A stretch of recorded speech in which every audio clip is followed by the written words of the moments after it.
Let me back up a sec, because I swear, when I pulled into my driveway that afternoon and saw what used to be my pergola now just a busted heap of cedar, I genuinely wondered if I'd lost my mind.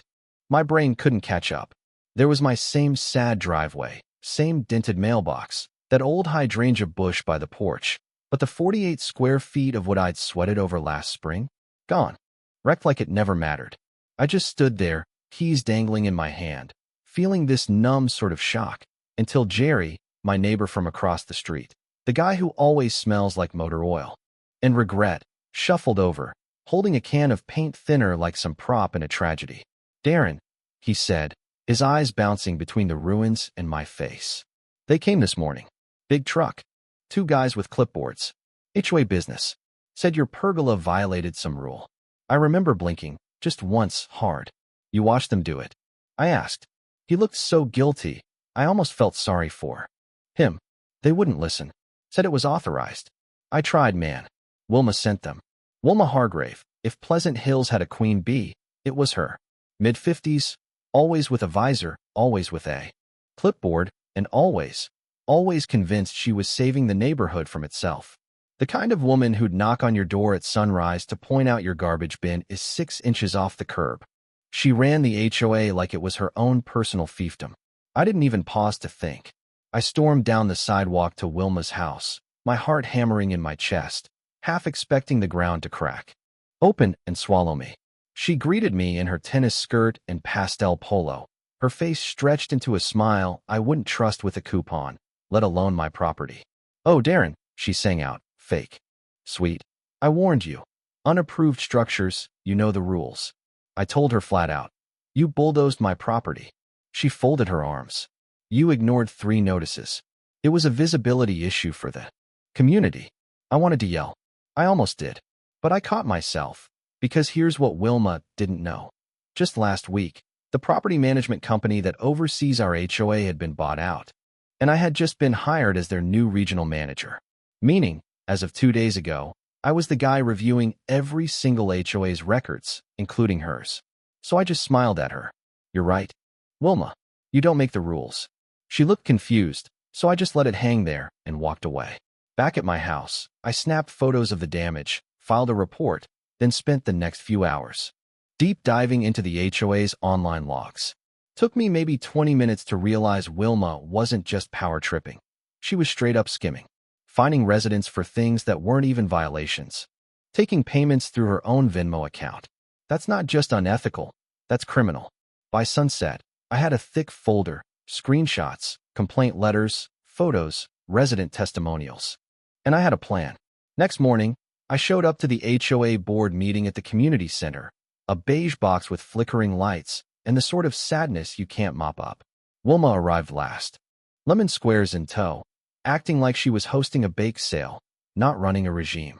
I waited until everyone was settled before walking up to the table. I dropped a letter in front of her. "What's this?" she asked. "Change in leadership," I said. "Effective immediately, Pleasant Hills is under new management. I'm your regional manager now." Wilma went dead quiet. The rest of the board was just as stunned. Eugene, this poor guy who'd only joined to fix potholes, coughed into his hand like maybe he'd choke on the tension instead. The agenda rolled on: sprinklers, repainting, block party. But when they finally opened the floor for resident concerns, I laid it all out. Unauthorized demolition, fake fines, money funneled through Wilma's personal accounts. I saw the color drain from her face. I showed them the evidence, screenshot after screenshot, payment logs, resident statements. Wilma tried to talk her way out, but this time nobody bought it. "I have screenshots, logs, testimonials," I said, "and the county investigator will be here Thursday." By then, people were streaming into the room, neighbors with their own stories, garage doors fined, cars towed for the wrong paint color, basketball hoops vanished overnight. Wilma tried the old witch hunt routine, but I just let it hang in the air until someone in the back called out, "Standards are fine, but fraud isn't." That was it.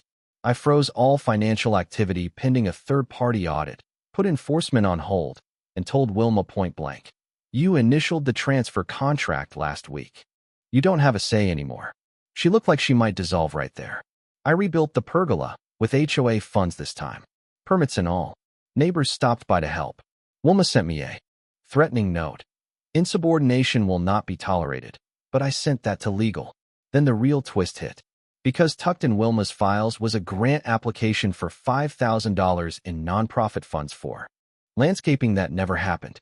And bank records showed she'd pocketed the money. The county inspector, Dennis, arrived with a deputy.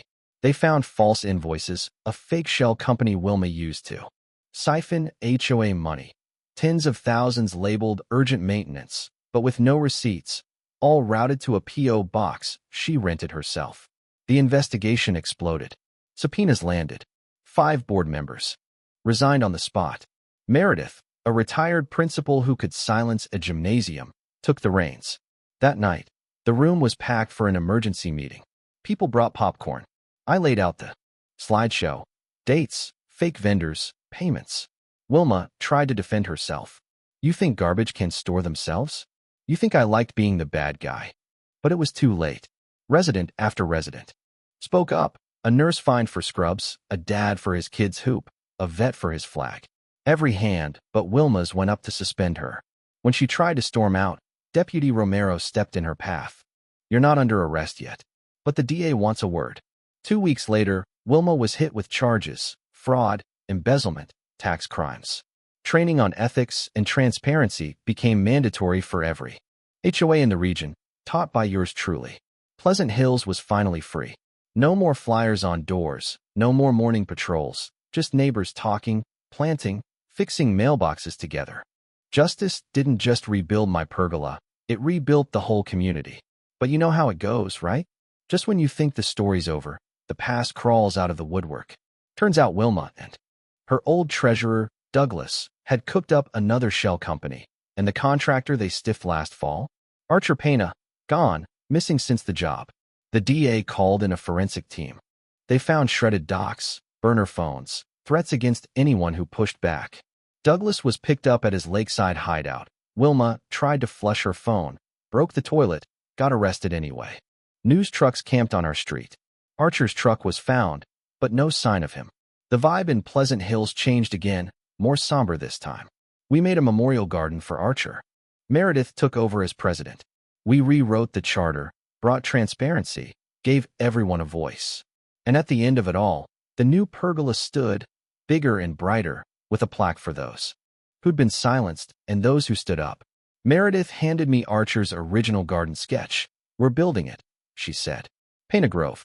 I didn't have words. Yeah, maybe the scars won't ever fully fade, but for the first time, our neighborhood's not just surviving. We're building something real. Something that'll last longer than cedar, longer than any rule book. You know what I mean? Now tell me, where do you draw the line between order and justice? And would you have let it go or fought back? Drop your thoughts below. Let's see where you stand.